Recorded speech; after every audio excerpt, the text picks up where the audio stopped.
Well, hello chaps, it's Commodore Graham here, and welcome to the first of a few little videos that I'll be doing discussing my mod list for my playthrough in Fallout 4 that I've entitled Nuclear Winter, for obvious reasons if you've watched an episode or two.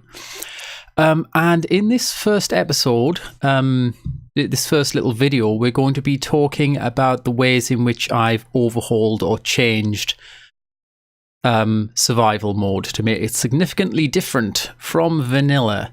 So I've got my derpy text file with my mods in here. We're probably not really going to need to look at that though, because I have everything up in tabs that I'm going to be discussing here. This one disappeared. We'll get to that.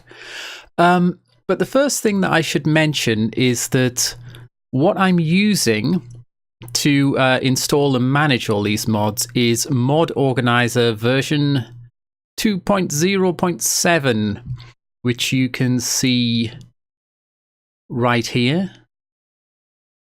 I usually don't full screen it for the purpose of this video, I am. And here you have all of the mods that I've installed. A lot of them are just texture mods, but I've changed the game in some significant ways as well. So let's get into how I have changed survival mode. So the first thing that I've done is made it so that it's possible to save the game pretty much whenever you want in survival. Because otherwise you have to wait until you sleep in a bed, and I'm going to be dying far too much for that to be at all practical. Also, I want to be able to save the game at the end of an episode whenever I decide to stop playing for today.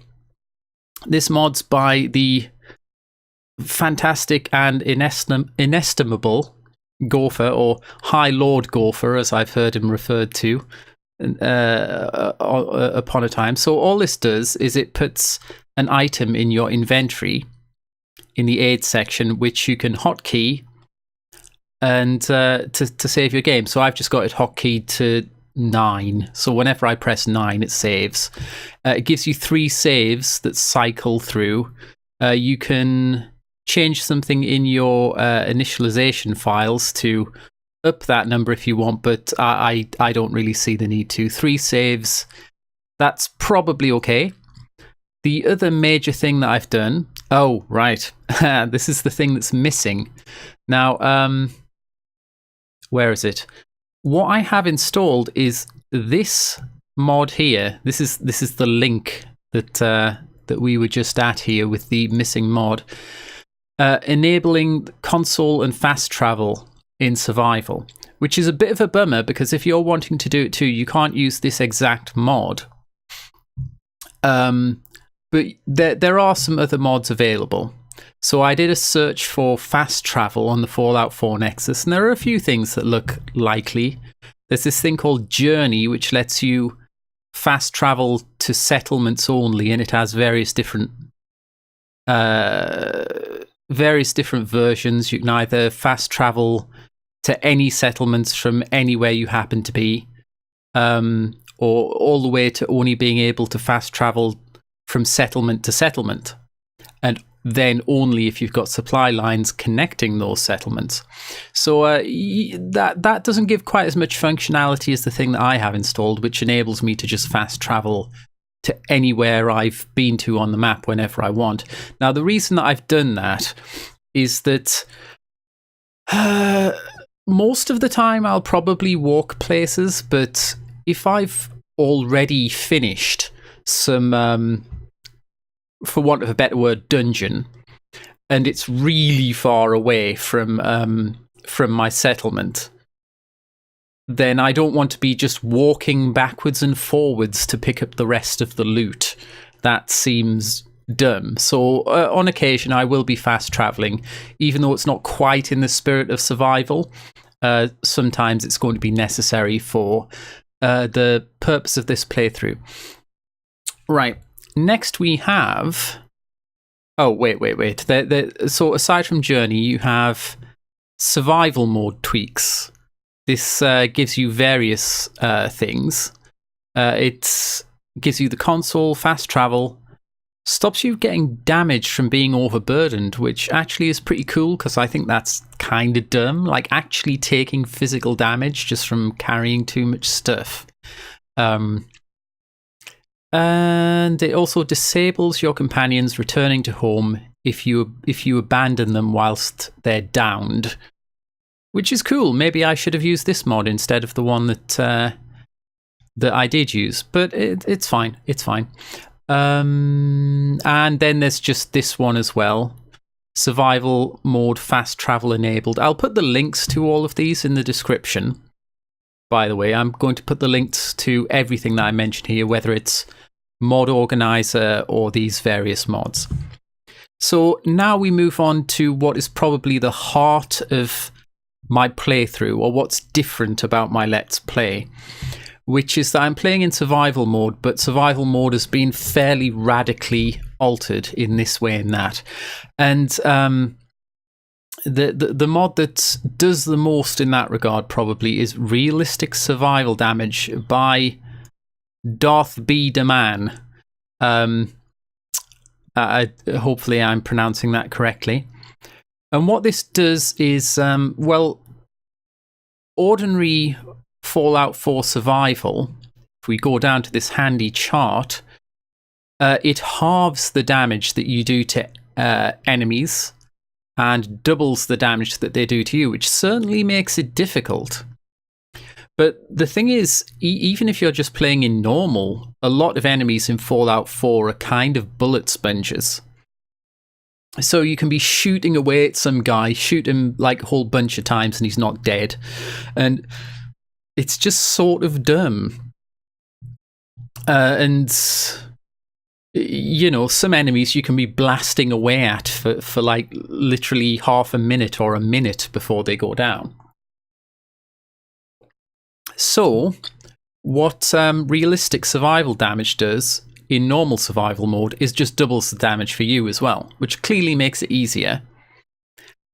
But it stops the whole bullet sponge thing.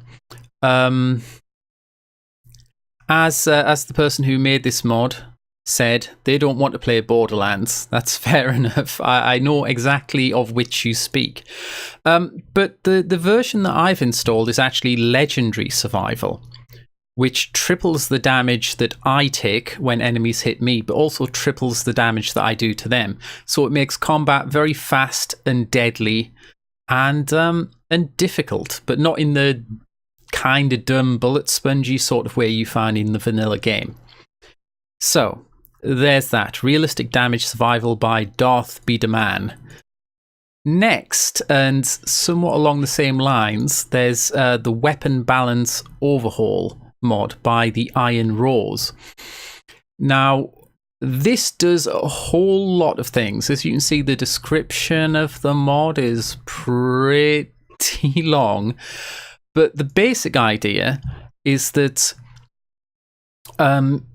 it ups the damage of almost all weapons by at least a little bit, and it ups the damage of certain weapons by a lot to make them more useful. So let's find some notable examples. So it's up the damage of the 10mm, like the base damage that is, by I guess about 30%.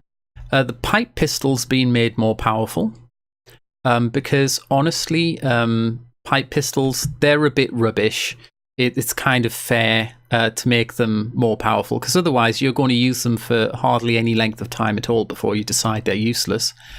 The pipe revolver's damage, since I guess it's got such a low rate of fire, the damage has been upped a lot. The hunting rifle has had its damage, well, not quite almost doubled, I'd say, but like you can see, up from 37 to 62, that's a massive jump.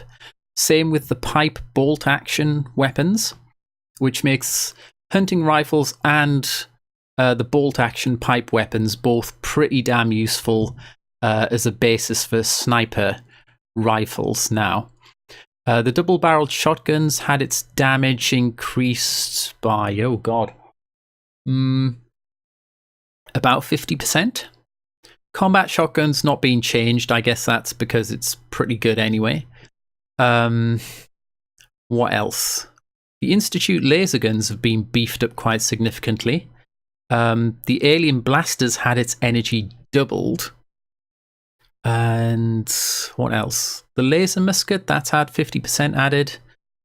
Same with the minigun, because the minigun is kind of, unfortunately, quite underwhelming. The heavy weapons, in general, have been buffed considerably. So the damage from the missile launcher is, well, the explosion damage has been almost doubled. The blast radius has gone up a little bit. So just making these weapons a lot more useful, because as I think the mod maker said, there's not much point having a situation where a combat rifle is doing more damage than a missile launcher, DPS wise anyway. So the V.A.T.Man, the mini nuke here, the damage has been upped again by a ton. Junk jet, that's been doubled. I've never had a junk jet in the game. Maybe I'll get one in the playthrough. Who knows? We'll see. The broadsider, which I think is the thing that fires cannonballs, that's been about doubled. So is the cryolator. And some things have been done to melee weapons. So all of the melee weapons have had their damage doubled. Which makes them a lot more useful, clearly. Because otherwise, why would you really ever use them? You just use guns the whole time. And these special weapons have had their damage increased really rather a lot. So Grognak's axe, for instance, its damage value has been tripled. Chinese officer sword, almost tripled, maybe 2.5 times the damage. Power fist, tripled. Is there anything else? Oh, and here are the changes for some DLC items, but that's basically it. So the whole point of realistic survival damage and weapon balance overhaul was to make the game make fights more fast-paced and deadly and chaotic, and make me a lot more careful, make it a lot easier for me to die. But to counterbalance this, we have added classic V.A.T.s. Now, if you've never played Fallout 3 or Fallout New Vegas, V.A.T.s, or the Vault-Tec Assisted Targeting System, I think that's what it's called, instead of just slowing down your enemy to a crawl, it just freezes them completely, so that you have as much time as you like to select which bits of which enemy you're going to shoot at or bash with a tire iron or whatever else. And the reason that I've done this, the main reason is that I really don't like the slowdown V.A.T.s in Fallout 4, because since the enemy is still moving continually, it makes it really quite tricky to select which bit of the enemy you want to hit, and you can end up misclicking a lot, and it's just annoying. So we've changed to classic V.A.T.s. I'm also giving myself the excuse we're playing in this legendary survival mode, so damage that we take has been tripled. We need every advantage we can get. So that's one thing that we've done. And the other thing is to add a bullet time mod. Now, the idea behind this is that you press a hotkey, which in my case is the auto move key, X, and you go into like a Matrix style slow motion, and it gives you more time to react to things and makes it easier to aim at enemies when they're firing weapons at you that are doing 3 times as much damage, or maybe even more than that because of the weapon balance overhaul. There's going to be a bunch of times probably in the playthrough where some joker will just like one-shot me and shoot me to pieces like before I have time to do anything. So this is to kind of counterbalance that. We have some examples here, some little GIFs. So you can see it changes to kind of sepia toned when you turn it on. So he has time to aim at that dude here. You can see the cool effect of shotgun shells. I think it's shotgun shells coming out of the combat rifle, maybe a combat shotgun or something. Here, whilst this dude with the V.A.T.Man is taking forever to turn around. And here you have another example. It's pretty cool. It's configurable so that you can change the speed of the slowdown, so to speak. You can change how much things slow down. One thing to bear in mind is that you have to toggle bullet time on before you aim.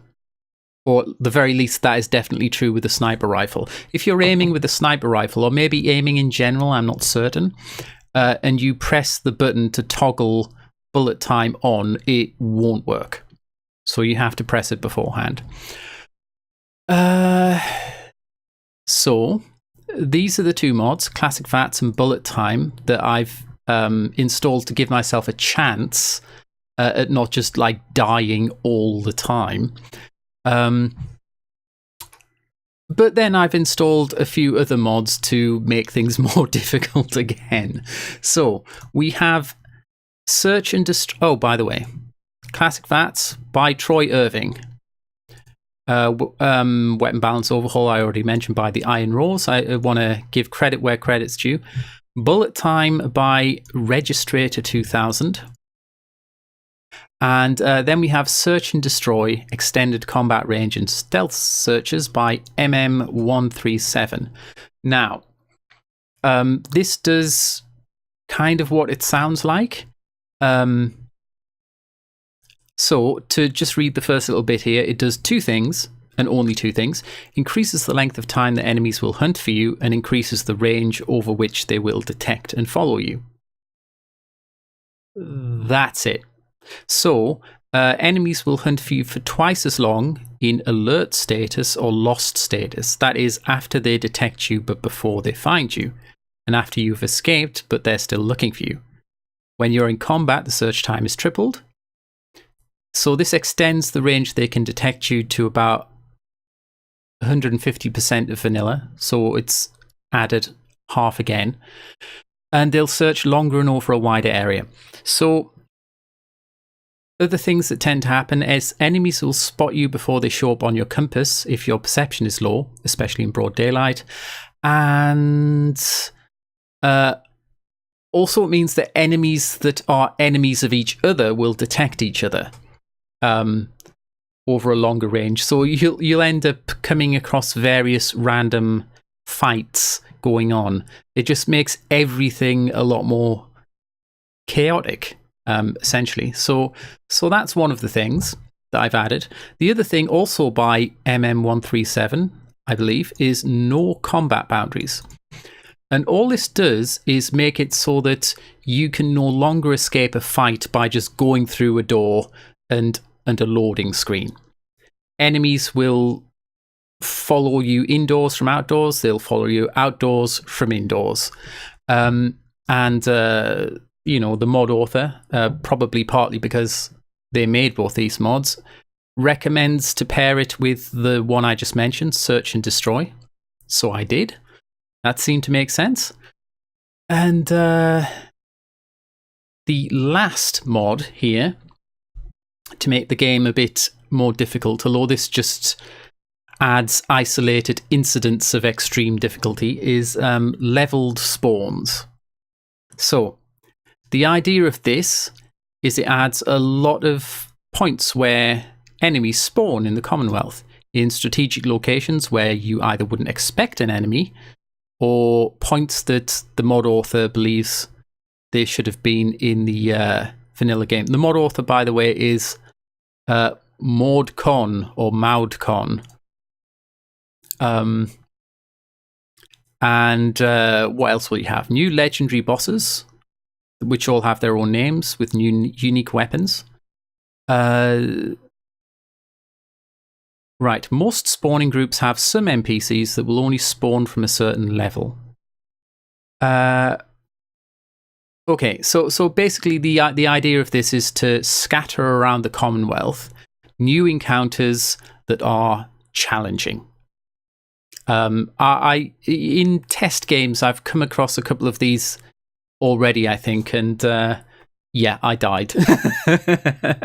I had to take a couple of goes, especially this one instance where there were a bunch of what do you call them? Those really nasty flying things, stingwings, but a whole bunch of stingwings and tough stingwings.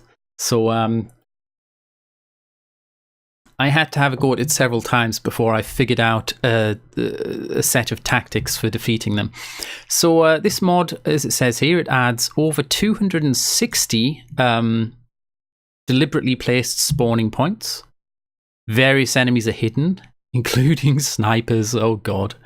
5 named legendary bosses you can see here that drop special weapons that you can see here.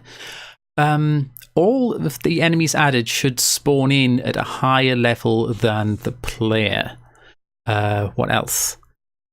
Leveled enemies that will spawn on certain levels. So I don't know if that means that if you go to a place, they won't spawn unless you've reached a certain level, or if you reach a certain level, they'll spawn somewhere near you at the first available opportunity. Probably the former. And several new locations for behemoths and Mirelurk queens. So that's fun. So that's basically it. This is what I consider to kind of be the core of my Let's Play. The fact that I've made combat much faster and more deadly, and just but taking away the element of bullet sponginess that you would otherwise get, where you have to shoot enemies far too many times, and it just gets a bit silly and takes you out of your sense of immersion and suspension of disbelief. So, hope you enjoyed that. Hopefully it will make more sense of my playthrough. If you're watching it, and if you're not, I certainly suggest that you do. At the time of recording this, I'm at episode 3, and I'll be recording the next one in a couple of days. But anyway, yes, if you enjoyed the video, do please click the like button. It helps out my channel rather a lot. Share with anyone that you think will be interested, informed, or entertained. Leave your comments and suggestions about either how I've presented the video, or the mods that I've put in, or mods that I could put in the future, in the comment section below. And subscribe if and only if you'd like to see more. Ta-ta for now, chaps.